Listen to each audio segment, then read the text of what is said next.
Assalomu alaykum hurmatli talabalar. Kanalga 20 hafta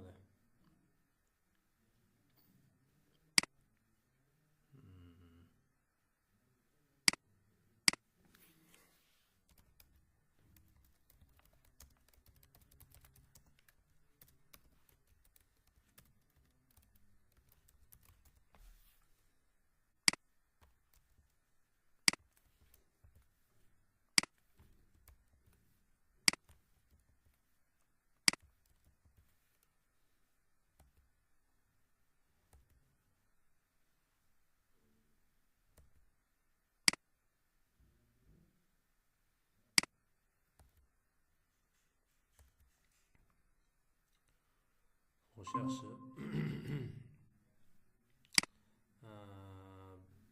Bugungi mavzumizni sizlar bilan ko'radigan bo'lsak, bugun sizlar bilan oddiy foydalanuvchi oddiy va foydali ilovalarni ishlab chiqish, misol uchun kalkulyator, konverterlar, arifmetik amallar, valyuta, harorat konverterlarini yaratish, foydalanuvchiga qulay dastur tayyorlash. Demak, biza o'zi shunga ma'lum o'tgan mavzularimizdan Java haqida, Android Studio'ga kirish, layoutlar haqida, edit tekstlar, buttonlar, toast xabarlar haqida ko'rib chiqdik. Endi bugungi darsimizda sizlar bilan amaliy darsimizda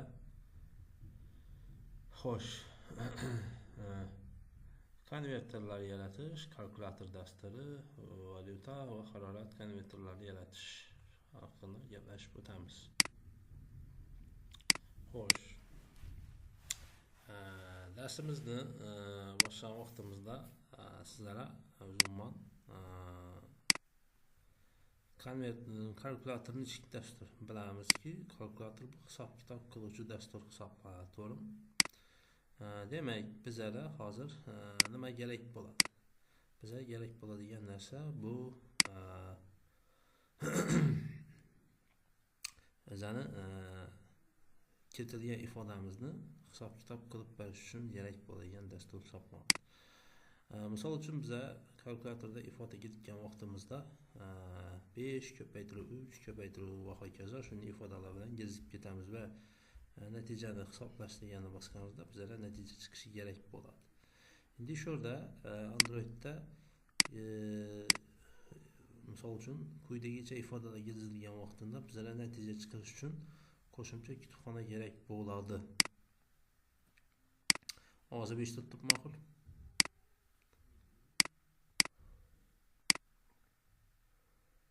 Ovozim eshitibmi? To'g'rimi? Namozdan eshitib turibdi. Assalomu alaykum. Endi na.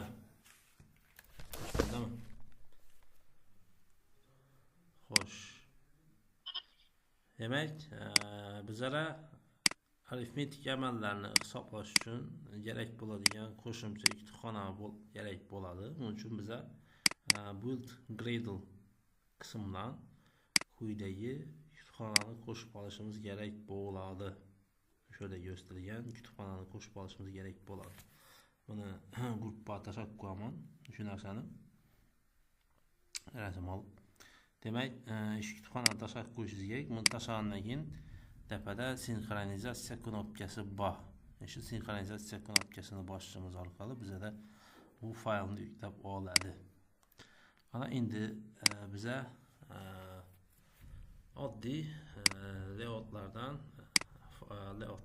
foydalanib tugmalarni yasab ishlab boshlaymiz. Keling, birinchi hozir men boshlab qo'ydim loyihani. Bizda bu yerda hozir layout faylimizda ikkita nima bor? Maydonimiz bor. Xo'sh, birinchisi edit text va button degan maydonlarimiz bor bizda.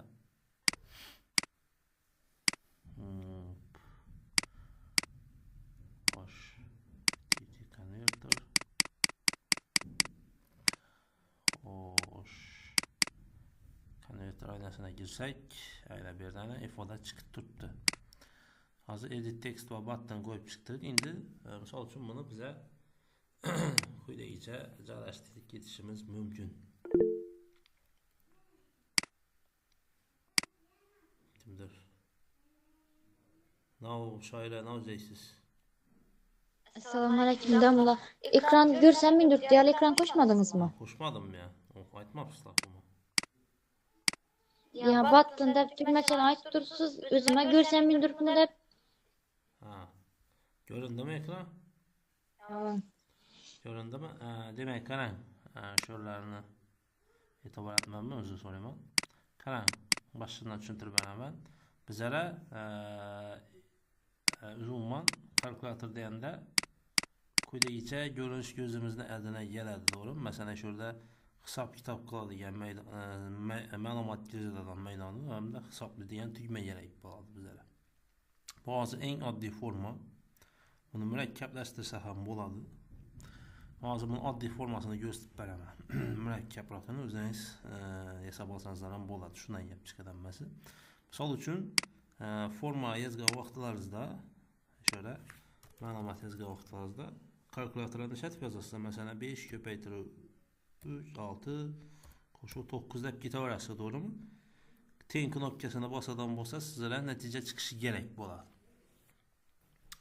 Endi shu narsani biza shurdagi ifodalarni bizlar qo'shib, ko'paytirib, bo'lib berish uchun bizlarga kutubxona kerak bo'ladi. Bu kutubxonani biza quyidagi joyda, ya'ni Gradle dan amalga oshiramiz. Build Gradle degan yerga kiramiz. Buning uchun applicationning Gradle qismidagi ikkinchi, ya'ni model app degan joyda biza quyidagi Gradle kutubxonasini qo'shamiz va shundan sinxronizatsiya tugmasi bor, shuni bosamiz. Sinxronizatsiya o'zi pastda download deb chiqadidan oxiri bizlarga shunda ptichka berib ko'rsatib beradi, yakunlanganini bildirish uchun. Agar xatolik bo'lsa error deb chiqaradi. Hozir bizlarga yuklab qo'ygan uchun meni ptichka qo'yib ketdi, bo'ldi degan ma'noda. Endi Activity XML ga o'tamiz. Activity XML da oddiy edit text hamda button qo'yibman. Bularni hammasini liner layoutda joylashtirganman. Edit textda misol uchun matn yozadigan maydon. Ana bu yerda kalkulyatsiya qismi. Endi nimaga qaraymiz? Bu yerda misol uchun bu yerda qo'shimcha qo'shishimiz mumkin. Qo'shimcha qo'shishimiz mumkin yoki bo'lmasam qo'shimcha qo'shmaydigan bo'lsak, edit textni o'zini chiqadigan qilsak ham bo'ladi. Yoki bo'lmasam qo'shimcha qo'shib ketsak ham bo'ladi. Masalan, text view, ya'ni natija chiqadigan deb. Wrap content. Va shura id natija degan text viewni qo'yamiz shurda. Natija degan text view qo'yamiz. Shurda yana bir tugma qo'yamiz, tozalash degan. Button layer, ya'ni tozalash degan tugma qo'yamiz. Oldu. Endi shurda natija degan maydonga baribir text qo'yamiz. Misol uchun natija qilamiz. Natija degan so'zimizni o'lchamini text size qilamiz. Masalan 25 sp. Yana bu yerda ko'rindi, to'g'rimi? Mana salda paraqda pastroqqa tushiramiz. Margin 10 tipi pastroqqa tushirdik. Endi mana Java qismini o'tamiz.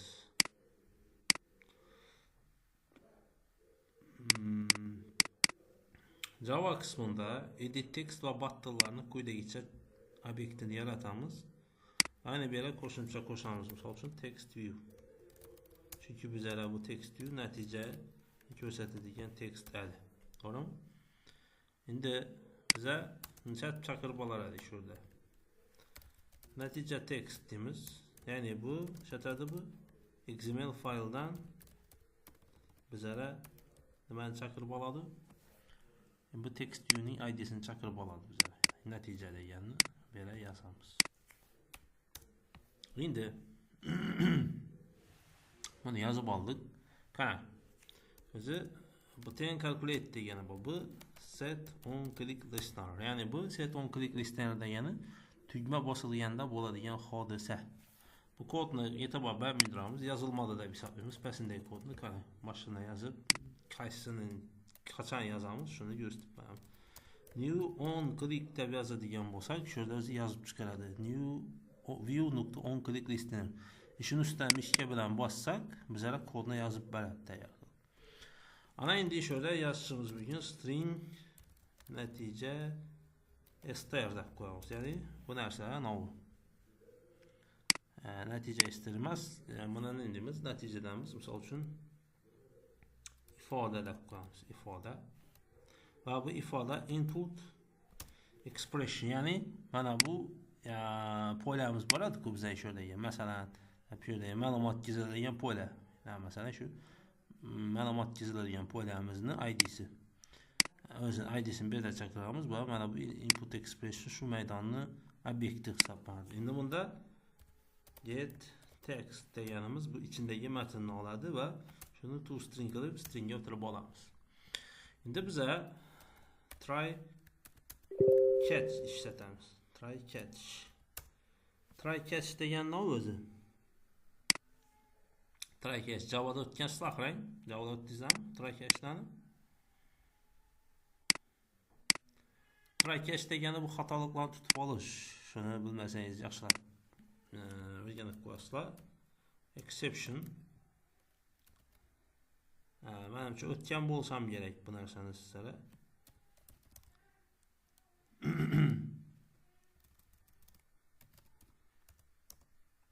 Exception, ya'ni bu try catchning ichida yozilgan sabab bizning ifodamizda xatolik bo'lgan bo'lsa, shu xatolikni tutib bizlarga ko'rsatib berish uchun kerak bo'ladi. Endi bizlar qo'shimcha kutubxonamiz, qo'shgan kutubxonamizda expression degan tushunchamiz bo'ladi. Bu natija ifoda degan nimani ishlatamiz, obyekt yaratamiz va new expression builder. Ya'ni bu shu narsaga biza ifoda, ya'ni inputga yozilgan ifodani beramiz va bizlar shuni kalkulyatsiya qilib beradi o'zi, tayyor qilib. Double, misol uchun natija result deymiz. Mana bu yerga natija ifodani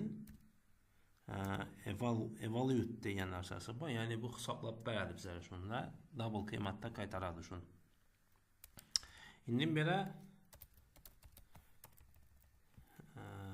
natija text deganimiz, ya'ni bu navbati bu berdi. Ifoda, ya'ni natija tekstda set text va ana bera natija deymizdan plus qilib natija resultni qo'shamiz.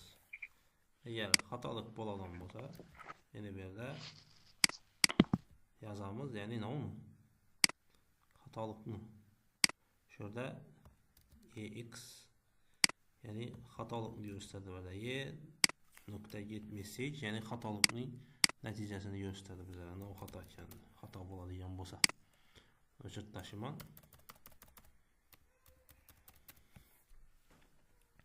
Endi bu yerda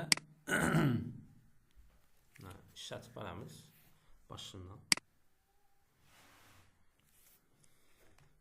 Endi bizlar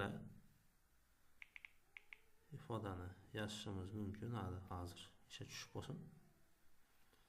Boshdan ishga tushib, komplektsiya bor, ishga tushadi. Keyin ikkita knopkasi. Hozircha men tozalashga hech narsa yozmoqman, uni ham ko'rsatib beraman. Tozalash degan knopkamiz ham bo'ladi. Uni ham chaqirib olamiz. Yana tozalashga hech narsa yozmadim. Misol uchun 5 ko'paytirib 5. Xo'sh, misol uchun qo'shuv 7. Necha chiqadi javob shu yerda? Kim aytib biladi?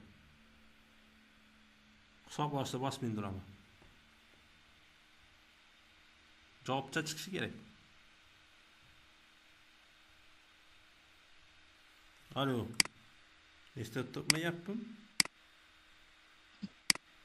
32. 32 çıkamakı şundan söylettin mi? 32 birinci qaysi ifodayı bajariladi? Ko'paytiruv. Ko'paytiruv qarang. 25 qo'shuv 7 32. Xo'sh, yana shurda endi bizlara xatolik berdi. Sababi bu ifoda eminning ko'paytiruvini bilmaydi. Bizlara eminning belgini biladi bu. Shunda xato yozamiz. Bu ko'paytiruvni belgilab oladi. Bu yerda unable to parse char, ya'ni x denominator. Endi hisoblashni bosamiz. Chatda 32 degan javob chiqdi. Ko'rdingizmi? Xo'sh, endi biza tozalash degan knopkani bossak, bu yer o'chib ketishi kerak. Uni chatib qilamiz. Kimdir savol berjakmi?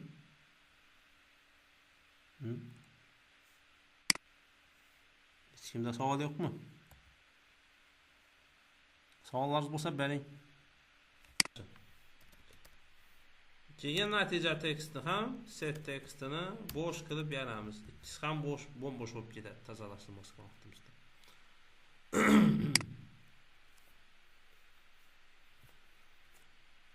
Boshini ishlatib ko'ramiz.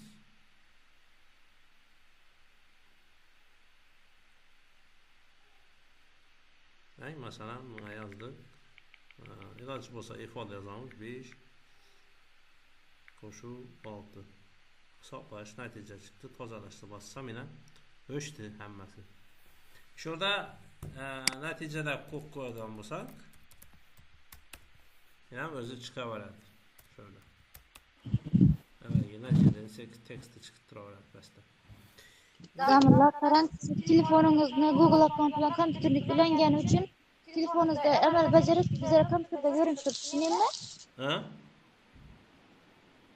Telefondagi Google account bilan kompyuter ikkisiniki bir xil. Shuning uchun telefoningizda bajarganingiz kompyuterda ko'rsanib turibdi. Shuningmi deyman?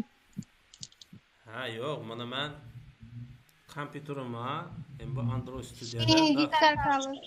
yo'q. Kompyuterga Android Studio'ga o'zi toza funksiya qo'shildi. Qancha yil 2022-yildan beri qo'shildi. Android Studio'da telefonning ekranini ko'rsatadigan funksiyasi bor. Buning uchun telefoning Android Studio'ga ulanishi kerak. Biza o'tganimizda app inventorda o'rganmadik-da, Navoiyda vaqtida. Shunda ulaydik telefonni. Axir shu telefon ulangan vaqtida telefonni ulash usuli bor, Wi-Fi yoki kabel orqali. Ana shu yerda telefoningni taqsang, pastda running devices chiqadi. Ana shu running devicesda ko'rsanadi ekranni. Masalan, yana telefonim narsani o'tdim, рабочий stolni o'tdim, mana ko'rinib turibdi. Maniki. Naushasam bu yerda ko'rinadi. Ko'rdingizmi? Android Studio'da bor. Buni men videosini tashlab ham qo'yibman.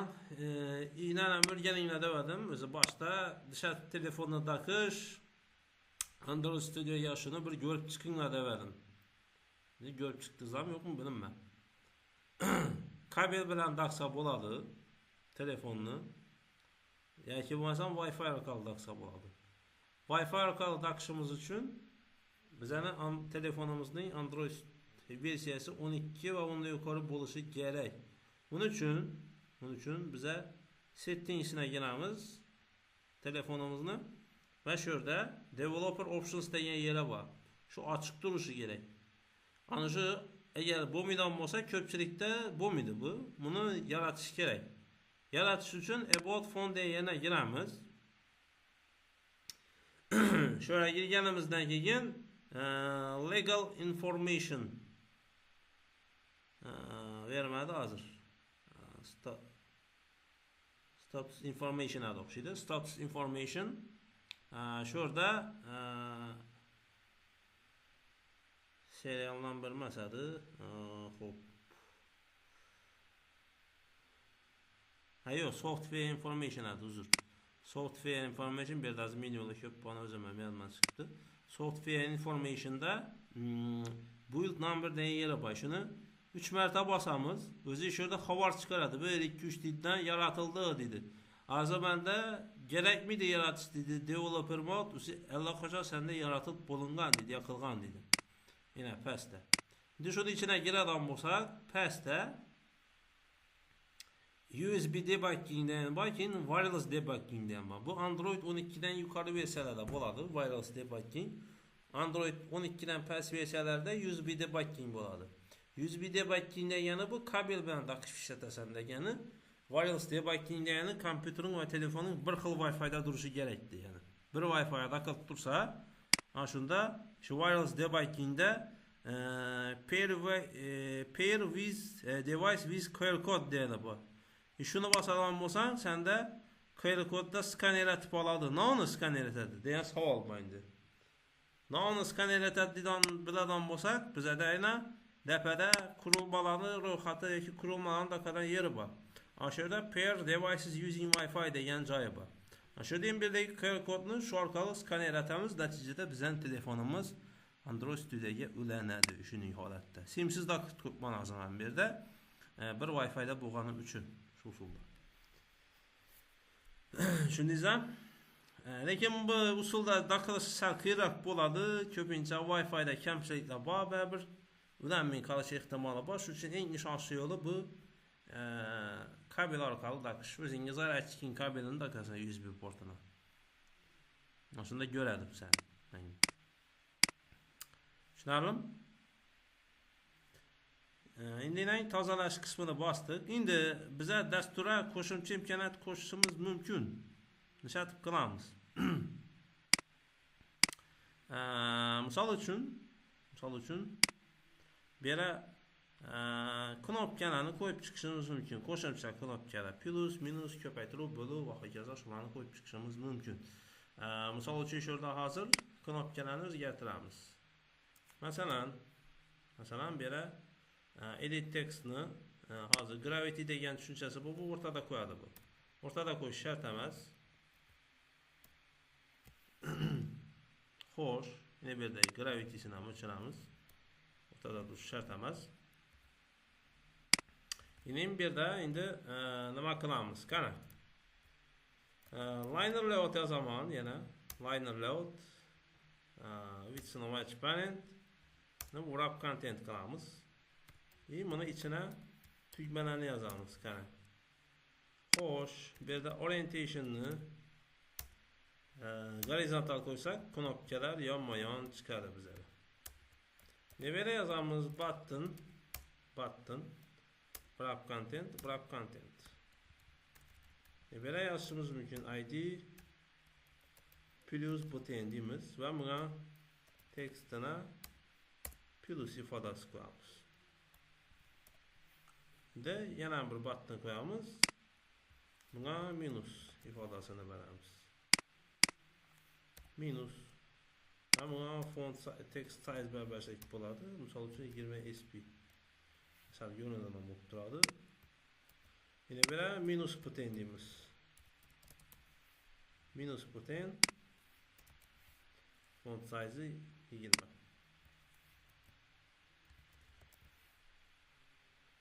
Endi ko'paytiruv belgisi. Bo'lmasa x belgisi. Buni ko'paytiruv button va yana bera yozamiz. Bo'lmasa mana buni ko'paytirib qo'ysak ham bo'ladi. Xo'sh, buni bo'luv button va quyidagi ifodani beramiz. Bu. Yana bir knopka qo'yishimiz mumkin. Buni teyindan quyidagicha tugma qo'yib ketsak bo'ladi.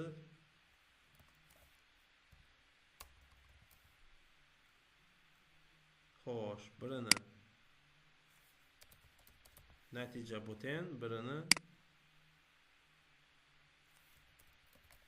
clear, ya'ni clear nomadi tozalash, to'g'rimi?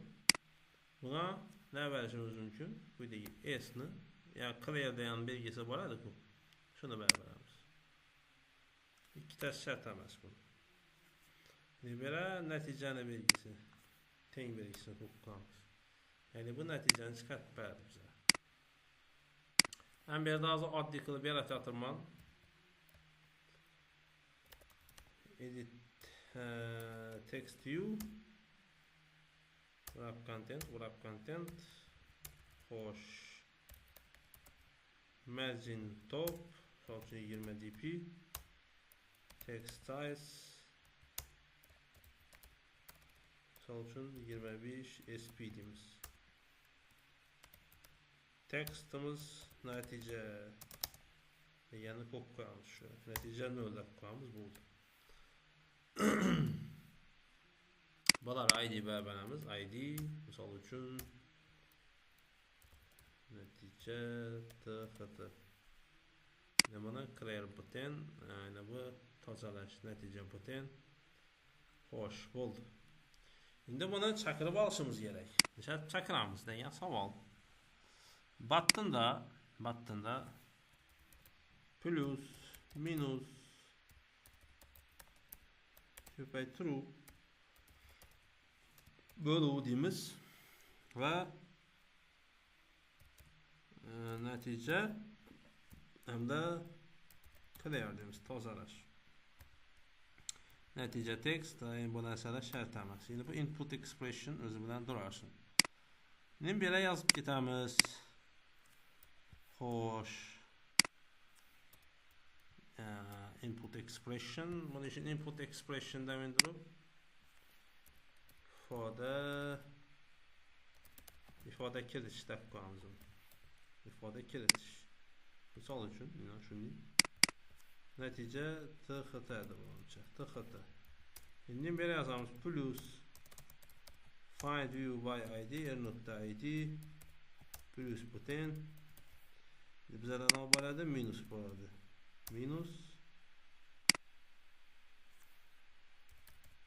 Minus button ko'paytiruv button. Shu yerda hozir natija txt degan nachunda xatolik berdi. Natija txt. Bo'ldi ishlar. Bo'luv button. Endi bu yerga yozamiz. Natija id r.id natija button. Natija button. Ayni bera tozalash. Yoki clear. Clear button. Endi shu yerda qarang. Bir narsani bilib olaylik. Bularni kommentariy yozib turamiz. Endi shu yerda misol uchun edit textda ma'lumot yozyapmiz. Shu ma'lumot yozayotgan vaqtimizda bizlar ifodalarni yozishimiz kerak. Masalan, ko'paytiruv, minus, plus va hokazo. Shularni yozishimiz kerak. Shularni yozgan vaqtimizda edit textda text qo'shimcha qilib qo'shib ketish kerak bu yerda. Xo'sh, buning uchun ishlatamiz. Buning uchun hop bir string olib oladi. String misol uchun global string ifodalar degan string olamiz. Ifodalar stringini bera yozishimiz mumkin. Xo'sh.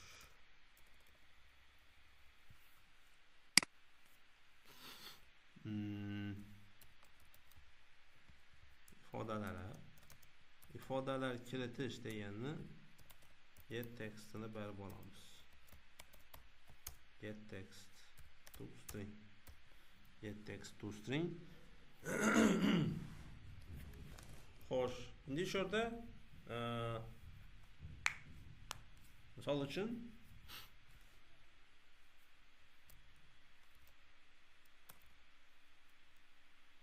xo'sh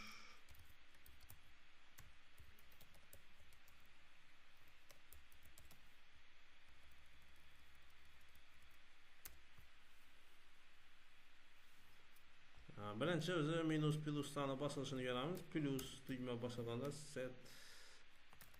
set on click listener view on click listener. Xo'sh. Shu yerda yozib ketishimiz mumkin. Masalan,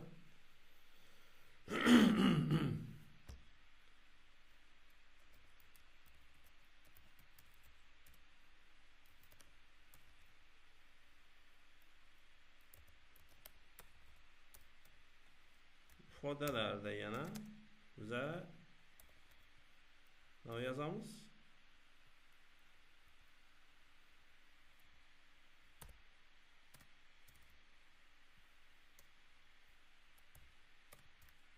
Misol uchun plus bo'lsa plus ifodani qo'shib ketamiz, to'g'rimi? Minus bo'lsa minus. Shuni nima qilishimiz kerak? Buni biza ifoda kiritish degani set text qilib olamiz. Set text deb. Set text misol uchun ifodalar deb yozadigan bo'lsak, buni qo'shib qo'yadi, set text qilib qo'shib qo'yadi. Hozir bunday qo'shadigan bo'lsak, hamma tekstni o'zini nimasini, ifodasini nima qiladi? Qo'shib beradi. Buni yana bir usuli bor. Buni ishlatamiz. Ifoda kiritishni o'rnina shu yerda hozir ifodalar degan nimaga boshda ifoda kiritishni nimasini olamiz. Get textini olamiz, to string atamiz va shunga ifodalar degani teng ifodalar bo'lsa plus ish ifodani qo'shib ketamizdan yana ifodalarni beramiz. To'g'rimi? Shunday deb olamiz. Shunday qilib qo'shib ketamiz o'zini. Plus bo'lsa plus, minus bo'lsa minus. Misol uchun minusdan shunday aytamiz. Misol uchun minus deymiz. Minus bo'lsa, bu yerga minus 1 ga qo'yib ketamiz. Yana yerine qo'shib ketaveradi o'zi. Ko'paytiruv bo'lsa, ko'paytiruv ifodasini qo'shadi. Ayruv bo'lsa minus yoki bo'luv. Bo'luvda quyidagi ifodani qo'shib ketamiz. String qo'shib ketamiz. Xo'sh, endi plus minus ko'paytiruv bular yozildi. Endi natija set on click listener deymiz. Set on click listener. Bizlar misol uchun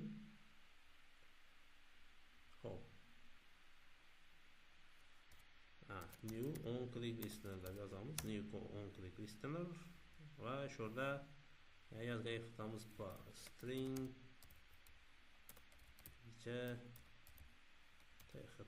natija txt. Hokazo. Endi shu yerda nima bu? Ifoda kiritishni get textini va to stringni olamiz. Shunda shu yerda try catch yozamiz deylik, to'g'rimi? Try catch exception.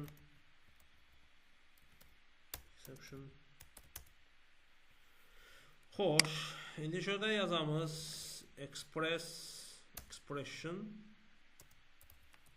natija ifoda shu so'zni olib olaveradi. Natija ifoda. Bu yerda hozir ifodalarni natija txtga ifodalarni qo'ysak ham bo'ladi. Ifoda deb qo'yamiz. Bo'ldi. Endi bu yerda double natija result deganimiz bor shu. Double natija result. Endi natija txtga buni berishimiz kerak. Natija teksti berishimiz kerak. Natija result. Agar set text bo'ladigan bo'lsa, xato bo'ladigan bo'lsa, natijaga set text qilib beramiz. Yana buni tozalash qilayotganda bo'lsadan bo'lsak, ifoda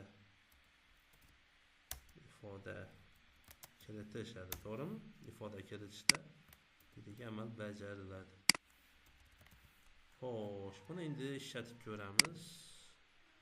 Xatolik bermish, yemagan tekshirib ko'ramiz.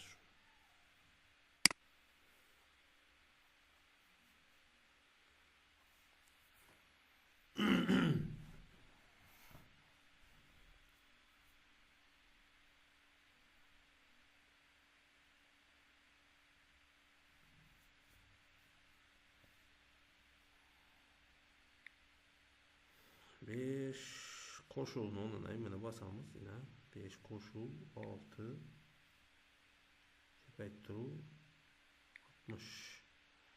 Natijani bosamiz. Natija yana chiqdi bizlar. Ko'rdingizmi? Natija bizlara chiqdi. Krayni bossak tozalanib qoladi. Xo'sh, ko'rinib turibmi?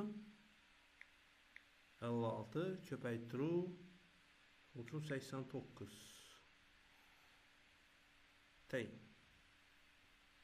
Bizlara hatto şöyle natijamiz chiqdi. Endi şöyle yana bir narsa bor, qarang. Şöyle natija degan yana chiqmaydir, to'g'ri nega chiqarsak. Masalan, nera shu edit tekstni o'zini chiqaradigan qilishimiz kerak. Uni tushunamiz. Uni tushunamiz aytingkan. Şöyle. Nishlatsak bo'ladi. Meni bu natija chiqmaymi, bu yerga chiqarishimiz kerak. Shuni javobini. Nishlatamiz shuni. Eshitibmizlar? Eshitibmiz domla. Klerni o'rnina natijani kiritamiz. Ishora. Endi bu natijadan tekstlar chiqib turibdi-ku buni. To'g'rimi? Biz ham bu yerdagi inputga kirishimiz, inputda chiqarishimiz kerak natijani, to'g'ridan. Shuni shartib qilamiz.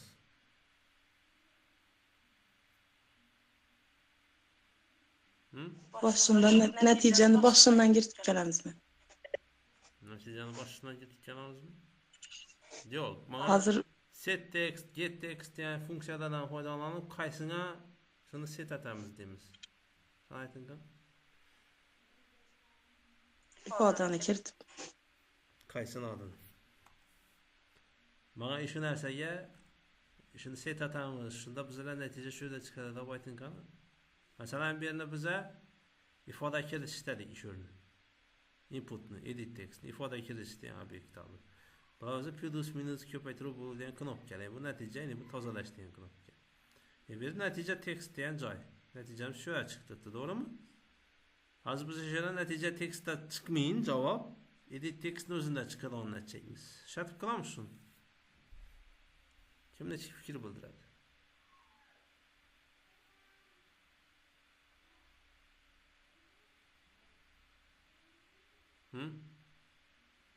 Aytinglar. Kim aytib biladi shuni? Xo'sh.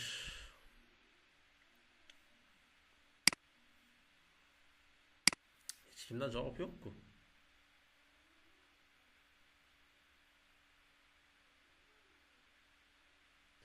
Xo'sh. Buni qilishimiz uchun hozir biz ozodan o'tiraveramiz o'xshaydi. Buni hozir masaladan so'rasam. Buni qilishimiz uchun oddiy buni amal. Hozir biz bu yerdagi ifodani tig'iga bertibmiz. To'g'rimi? 56 ayruv misol uchun 98. Minusdan chiqadi. Shu yerga chiqish uchun natija. Bu yerga chiqish uchun biza shu yerda natija degan yerda natija tekstda emas, ifoda kiritish deganni o'zini belgilashimiz kerak. Set atamiz, bu yerda natija shart emas. Shu yerga yozib berishimiz kerak. Natija result deganni. Shuni aytib berishimiz kerak. Natija tekstda xato chiqish, xatolikni ko'rsatib kerak. Bu boshqa hech narsa chiqmasin kerak bizga. Xo'sh, shuni ko'ramiz.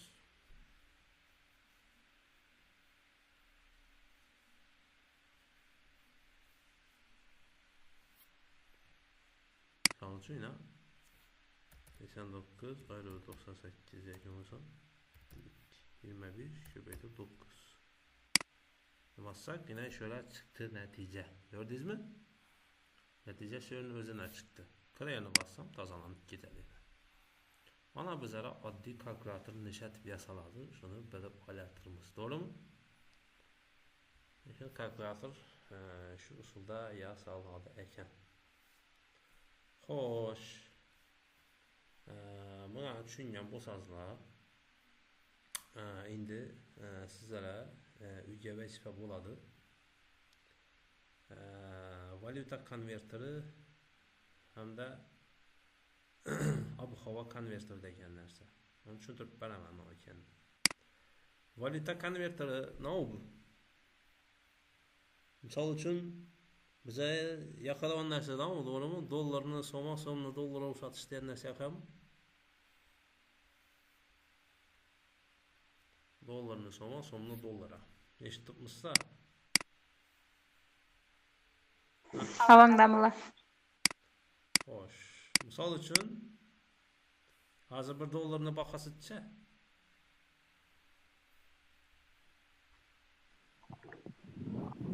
dollarni bahosi. $1 12 ming necha so'mmi? Xo'sh, yaxshi, qarang. Sizga shuni ko'rsatib beraman. Mana nadan ham ko'p qo'yaman, shu natija yuklangan yerda mana Androidni kompilyasiya deb yuklab berasizlar endi. Xo'sh, modul yuklab berasizlar.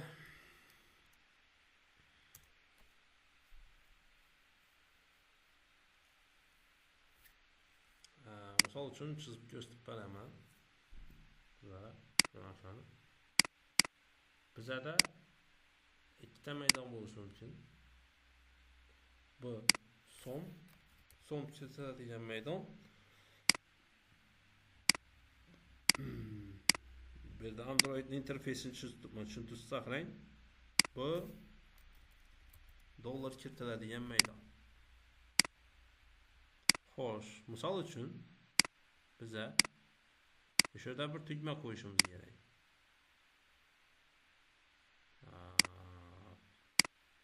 Demak,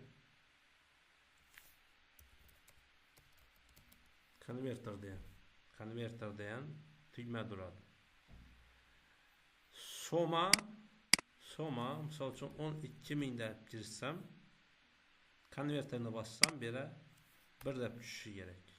Tushundingizmi? 1 deb tushishi kerak. Ya'ni dollardagi qiymati tushishi kerak.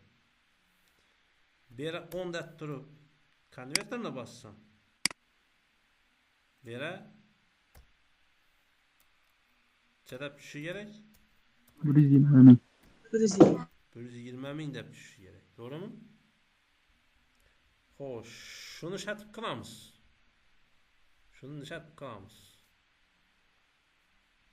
Misol uchun men o'sha 12 ming deb yozgan, bu yerga qo'shimcha qo'shish mumkin. Masalan, bu yerga 12 ming deb yozgan vaqtimda bu yer bo'sh turadi, to'g'rimi? Konverterni bosgan vaqtimda bunga 1 deb tushib, yana bu yerda üstüne 12 ming yozilishi kerakdan, yana bu yer bo'sh bo'lib qolishi kerak. Yana bu yerga 1 tushishi kerak. Tushunyapsizmi? Keyin men bu yerda ifodamni 10 deb turib konverterni bossam, bu yerga 120 ming deb tushib, yana bir o'chib ketishi kerak. Yana bu yerga 10 deb tushishi kerak. Tushundingizmi? Yana bir tozalanib ketishi kerak. O'zi. Ya'ni bu yodda qoladi, yodda saqlab qoladi, yana bir tozalanib ketadi, bu yerga natijasi tushadi. Ana shu narsa. Dollarni so'mga, so'mni dollarga. Bu oddiy bu narsa. Shu narsani qilib yasangizlar bo'ladi. Tushundingizmi? Shuni qilsangizlar bo'ladi shu narsa. Bu bir vazifa, ikkinchi vazifa. Xo'sh. Ikkinchi vazifa bo'ladi ob-havoni konvert qilish. Biza ikki xil ob-havo o'lcham borligi haqida bilamizmi? Fahrenheitdan o'lchov borligini bilamizmi? Ob-havoda. Fahrenheitdan nima? Celsiy bor hamda Fahrenheit bor, to'g'rimi? Celsiyni bilamizmi? Nolqini? Celsiy biza ishlatiladigan gradus shu narsa Celsiy deb aytiladi. Yana shu narsa Celsiy. Endi Fahrenheitda ham bor. F darajada bo'ladi. Fahrenheit bor. Endi buni tushunchasi bor. 1 Fahrenheit minus 273 navadang Celsiyadang. minus 273 Selsiga teng.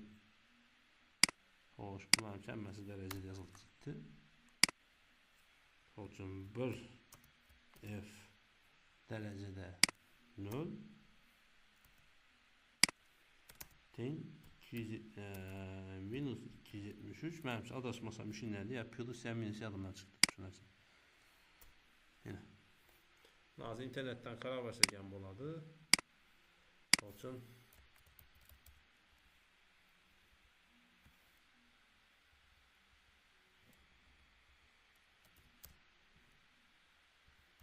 Fahrenheit to Celsius yana. Menimcha shu kalkulyator bo'ladi.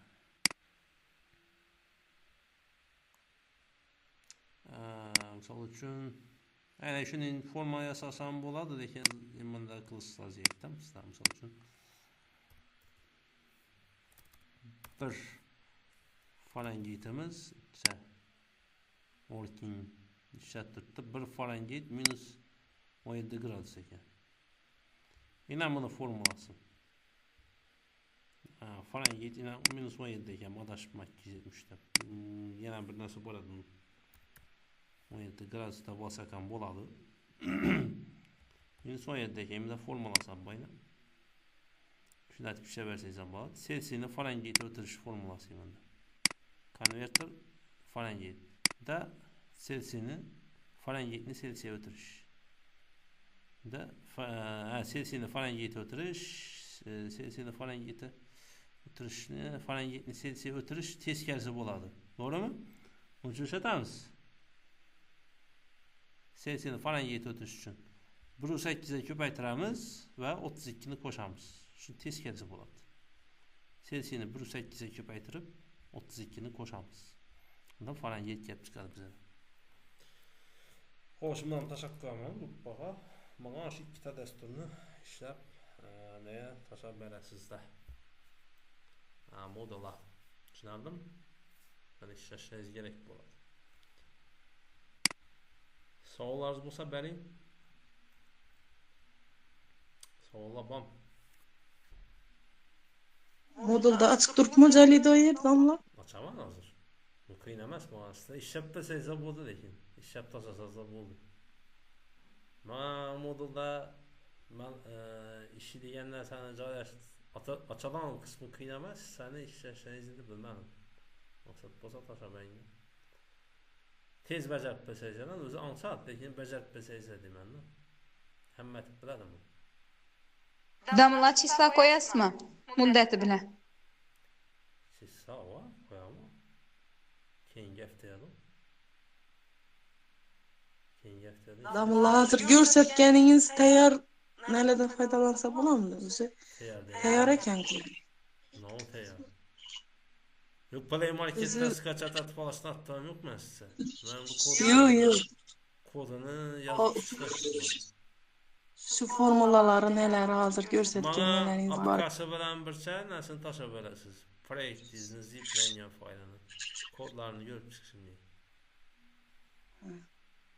Tushundingizmi? Proyektingizni tashlaysiz, APK formatidan tashlaysiz. Shu ikki narsani tashlaysizlar, men ko'rib chiqaman keyingi haftada. Bir hafta vaqtlaringiz bor. Bemalol bir hafta ichida o'tsangiz bo'ladi. Kerak bo'lsa bu proyektni kodlarni tashlab qo'yaman. Ko'rib chiqasizlar. Ish bo'ldi, deb bajarildi. O'zingizda yozib ko'ringlar, bajarib ko'ringlar. Yaxshimi? Ishlataverasiz shuni. Asosda shu videodan gap chiqib turib ishlatsangiz ham bo'ladi, ko'rdim. Shu videoni ko'rib turib yozib chiqasizlar kodlarni.